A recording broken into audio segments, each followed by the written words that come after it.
Good morning everyone. Here we are taking one more question from double integration part. Here question is evaluate double integration of xy whole square dx dy over the area bounded by the ellipse x square upon a square plus y square upon b square equals to 1. Here limit is not given. तो हमें यहाँ पे सबसे पहले limit identify करना है and limit find करना है. एलिप्स का इक्वेशन गिवन है x square upon a square y square upon b square equals to 1. तो सबसे पहले हमें यहाँ पे रफली ड्रॉ करना है कि हमारा बाउंडेड रीजन कौन सा बन रहा है. X square upon a square मतलब ये पॉइंट एलिप्स का जो होगा वो एक्स एक्सिस के डायरेक्शन में पॉइंट ए पे कट हो रहा है. तो this is our a 0, this is our 0 b, this one is minus a 0 and this one is 0 minus b. तो ये जो आपको रीज़न दिख रहा है इस रीज़न की वैल्यू आपको फाइंड आउट करनी है. एरिया बाउंडेड बाय एलिप्स, तो ये होल रीज़न की आपको वैल्यू फाइंड आउट करनी है. तो चलिए सबसे पहले हम यहाँ पे लिमिट्स निकाल लेते हैं क्योंकि यहाँ पे लिमिट्स गिवन नहीं है. ठीक है, तो लिमिट्स हम निकालेंगे किसके इक्वेशन से, ellipse के इक्वेशन से. We have to strip, either we are using elementary strip parallel to y axis, either we are use elementary strip parallel to x axis. तो हम यहाँ पे एलिमेंट्री स्ट्रिप जो ले रहे हैं वो पैरेलल टू क्या ले रहे हैं, वाई एक्सिस. तो this is my elementary strip parallel to y axis. तो आप देखिए इस एलिमेंट्री स्ट्रिप का जो बॉटम लाइन है वो किसको टच कर रहा है, इक्वेशन ऑफ एलिप्स को टच कर रहा है. तो इसकी लोअर लिमिट किससे आएगी, एलिप्स के इक्वेशन से आएगी. तो x square upon a square plus y square upon b square equal to 1. इस इक्वेशन से हम किसकी वैल्यू निकाल लेंगे, वाई की. तो वाई स्क्वायर इक्वल टू यहाँ से हो जाएगा आपका b square upon a square and a square minus x square. तो वाई की लिमिट यहाँ से क्या आएगी आपकी, plus minus b by a under root of a square minus x square. तो लोअर लिमिट मेरी minus b by a under root of a square minus x square और अपर लिमिट जो है हमारी वो क्या हो जाएगी, plus b by a under root of a square minus x square. अब इस स्ट्रिप को, इस एंटायर रीजन को कवर अप करने के लिए एक्स एक्सिस के अलॉन्ग कहाँ से कहाँ तक मूव करवाना पड़ेगा, इस पॉइंट से लेके इस पॉइंट तक हमें मूव करवाना होगा. तो ये पॉइंट पे x की वैल्यू कितनी है, माइनस ए, एंड यहाँ पे x की वैल्यू कितनी है, a. तो अब लिमिट ऑफ x कहाँ से कहाँ तक वेरी कर रहा है, माइनस ए टू a पे. ठीक है, just because here we are taking elementary strip parallel to y axis, so formula यहाँ पे हो जाएगा आपका y1 equal to value put up कर देंगे. लोअर लिमिट कितनी है आपकी, b by a under root of a square minus x square. Upper limit आ जाएगी आपकी y2 equal to b by a under root of a square minus x square. x1 minus a, x2 positive a. Function आपको क्या दिया हुआ है, x plus y का whole square. x plus y whole square को हम यहाँ पे ओपन करके लिख रहे हैं. तो ये हो जाएगा x square plus y square plus 2xy and then dy and dx. तो अब हमें क्वेश्चन का एग्जैक्टली फॉर्म मिला हुआ है. यहाँ से हम इसको इंटीग्रेट करके अपना सॉल्यूशन आराम से फाइंड आउट कर सकते हैं. हमें यहाँ पे इंटीग्रेट करना है अब किसके रिस्पेक्ट में, y के रिस्पेक्ट में. देन लिमिट्स पुटअप करनी है और उसके बाद हमें इंटीग्रेट करना है x के रिस्पेक्ट में. तो चलिए y के रिस्पेक्ट में जब हमें इंटीग्रेट करना है तो पहले इस फंक्शन को देख लेते हैं. जब हम y के रिस्पेक्ट में इंटीग्रेट करेंगे तो एक्स स्क्वायर जो है वो कांस्टेंट टर्म होगा और यहाँ पे dy आएगा. That means this function is treated like even function. y square is also even function.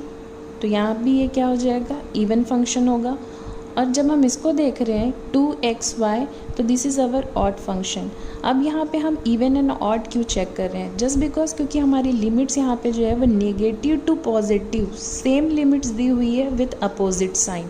तो हम यहाँ पे even and odd function check कर रहे हैं क्योंकि वी नो दैट हमारे पास एक फॉर्मूला है क्या कि whenever we have limit negative to positive f of x dx तो twice of 0 to a f of x dx when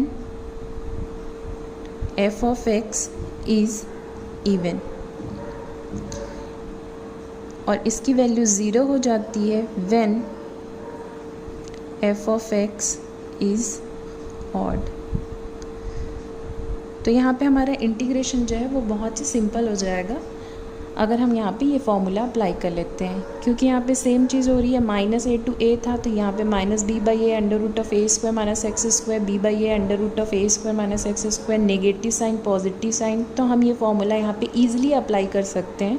तो हमें तीनों टर्म्स में से फंक्शन चेक करना है कि दिस इज़ इवन फंक्शन और ऑड फंक्शन।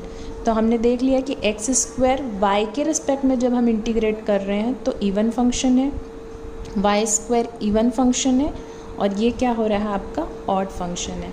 ऑड फंक्शन होने की वजह से इसकी वैल्यू कितनी हो जाएगी यहाँ पे 0। तो जब आप इसको y के रिस्पेक्ट में इंटीग्रेट करने वाले हैं तो these two terms are give the values, ये दोनों ही यहाँ पे अभी वैल्यूज़ देंगे, ठीक है। सिमिलरली हम x के रिस्पेक्ट में भी चेक कर लेते हैं कि अगर हम x के रिस्पेक्ट में इसको इंटीग्रेट करते तो this is my even term, this is also even term and 2xy is odd term. तो ये जब x के रिस्पेक्ट में भी हम क्या करेंगे इंटीग्रेट करेंगे तो यहाँ पे वैल्यू क्या हो जाएगी 0, ठीक है। तो दोनों ही केसेस में x square plus y square ही आपको आंसर देगा, 2xy जो है वो 0 हो जाएगा। तो चलिए आगे अब हम इसको सॉल्व कर लेते हैं।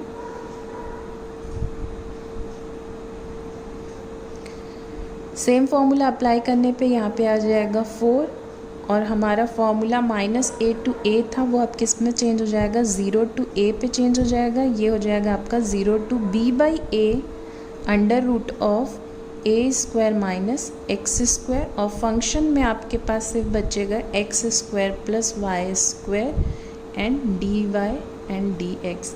अब हमें इसको इंटीग्रेट करना है पहले इसके रिस्पेक्ट में, हमें पहले इंटीग्रेट करना है y के रिस्पेक्ट में और फिर हम इंटीग्रेट करेंगे x के रिस्पेक्ट में।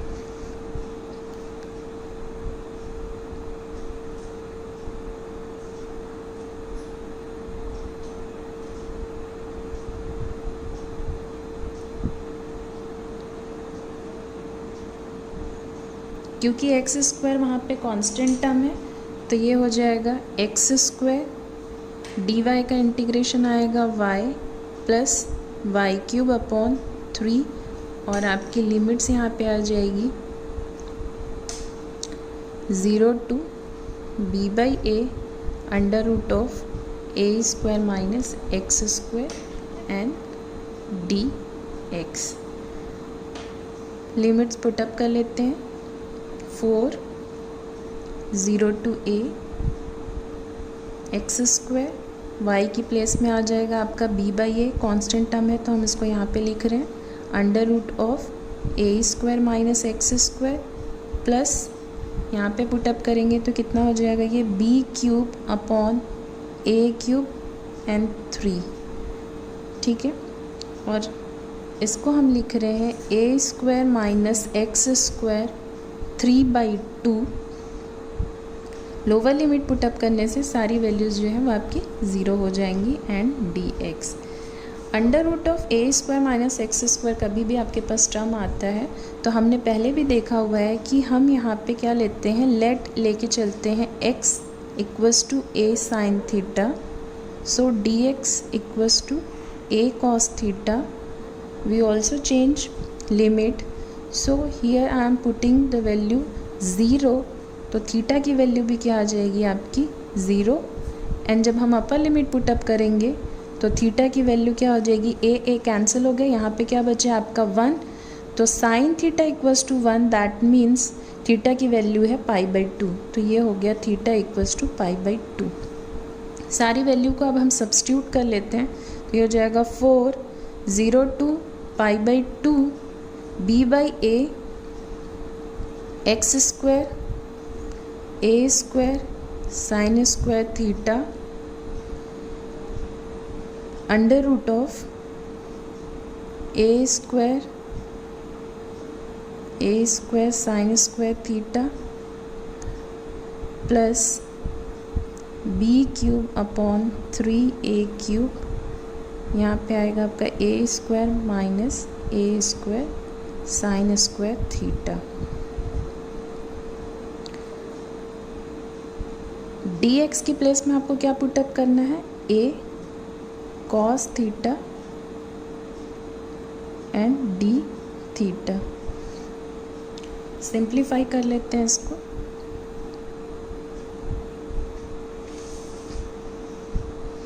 कांस्टेंट टर्म हम सेपरेट करके लिख लेते हैं, तो ये हो जाएगा 4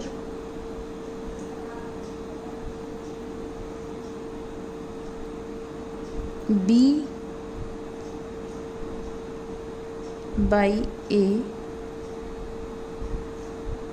0 to π/2 a square sine square theta. आप यहाँ पे ध्यान दीजिए, under root of a square minus a square sine square theta. a square जब अंडर रूट से बाहर आएगा तो क्या बचेगा आपके पास a। 1 minus sine square theta की वैल्यू होती है कॉस स्क्वायर थीटा। जब हम इसको अंडर रूट से बाहर निकालेंगे तो वो क्या बन जाएगा, कॉस थीटा। तो आप यहाँ पे आ जाएगा a square sine square theta, यहाँ से आपको क्या मिल रहा है, a cos theta, a cos theta d theta, तो ये हो जाएगा a square cos square theta and d theta. ये हमारा फर्स्ट टर्म, ठीक है। प्लस अब मैं इसको सेपरेट कर दे रही हूँ, 4/3 b³ a³ a square minus a square sine square theta. जब हम इसको सिंप्लीफाई करेंगे तो यहाँ से हमें मिलेगा आपको a³ कॉस क्यूब थीटा, और ये दोनों टर्म हो जाएंगे a⁴ cos ⁴ theta d theta. Simplify कर लेते हैं इस टर्म को, a स्क्वायर, तो ये हो जाएगा 4a³ b 0 to π/2 sine square theta cos square theta d theta, plus यहाँ पे भी सिंप्लीफाई करके लिख लेते हैं इसको, तो ये हो जाएगा 4/3 क्यूब कैंसिल हो गया, तो यहाँ पे है आपका ab³ और ये हो जाएगा आपका 0 to π/2 cos 4 theta d theta. अब हम इसको सिंप्लीफाई कर, we know the formula, if we have the limit 0 to π/2, this is condition, हाँ, कि लिमिट्स आपकी 0 to π/2 होनी ही चाहिए। Then sine to the power mx cos to the power nx dx की वैल्यू होती है हमारी m-1 m-3 dash dash dash n-1 n-3 dash dash dash upon m plus n -2 m plus n -4 and so on into π/2 if both m n are even। तो यहाँ पे आपका एक formula इसी से मैच करता हुआ है, sign to the power mx, m की वैल्यू यहाँ पे 2 गिवन है, cos to the power nx, n की वैल्यू यहाँ पे 2 गिवन है, dx। तब हम यहाँ पे क्या करते हैं, m-1 that means 2 - 1 and n-1 2 - 1 1 and 1 m plus n, तो ये 2 + 2 कितना हो जाएगा 4। इसके आगे हम कैलकुलेट नहीं करेंगे। इनटू π/2 कब अप्लाई करना है, व्हेन m और n बोथ आर इवन। तो यहाँ पे ये दोनों इवन टर्म है, तो ये ऐसा कैलकुलेट हो जाएगा। और cos to the power 4 theta के लिए हमारा क्या हो जाएगा यहाँ पे, इसके लिए भी एक फार्मूला है, 0 to π/2 cos to the power nx dx। तो फॉर्मूला आपका क्या हो जाएगा यहाँ पे, n-1 n-3 and so on upon n-2 n-4, और इसमें भी π/2 होगा इफ़ n इज़ इवन। ये दोनों फार्मूले हमारे रिडक्शन फार्मूले में है और बहुत ही यूज़फुल फार्मूला है किसी भी इंटीग्रेशंस को कैलकुलेट करने के लिए, जब लिमिट जो है वो आपकी 0 to π/2 होती है तब के लिए। तो दोनों फार्मूले हम यहाँ पे अप्लाई कर लेते हैं। तो यहाँ पे कितना हो जाएगा, ये 4a³ फार्मूला अप्लाई करेंगे तो आ जाएगा आपका 1/2 2a हो गया, 4 - 2 इंटू π/2, क्योंकि यहाँ पे दोनों पावर कैसे हैं आपके, इवन टर्म दिए हुए हैं। सेकेंड पोर्शन हम सॉल्व कर लेते हैं। तो ये है आपका 4/3 ab³ cos to the power 4। तो cos टू द पावर 4 यहाँ पे 4 पुटअप करके देखिए तो कितना आ जाएगा, ये 3, फिर नेक्स्ट वाला 4 - 3, तो ये हो गया 1/4, फिर 2 इंटू π/2 कब के लिए, व्हेन n इज़ इवन। तो ये हो गया यहाँ से कैलकुलेट। जो भी टर्म आपका कैंसिल आउट हो रहा है वो कैंसिल कर दीजिए। ये टर्म कैंसिल हो गया, ये टर्म कैंसिल हो गया, ये टर्म कैंसिल हो रहा है, ये कैंसिल हो रहा है, 3 cancel, this one is cancel. तो आपका कॉमन टर्म कौन सा निकल रहा है, π/4, और कॉमन क्या निकल रहा है, ab। यहाँ से आपका टर्म क्या बचेगा, a² प्लस यहाँ से आप देख लीजिए क्या हो जाएगा आपका b²। This is your required answer. तो हमें यहाँ पे ये मिला कि एलिप्स से अगर बाउंडेड है कोई रीजन तो उसकी वैल्यू कितनी आती है आपकी यहाँ पे, और फंक्शन क्या दिया हुआ है, x + y का होल स्क्वायर। तो our answer is π/4 ab a² + b²। I hope आपको ये चीज़ें समझ में आई होंगी। Thank you for watching.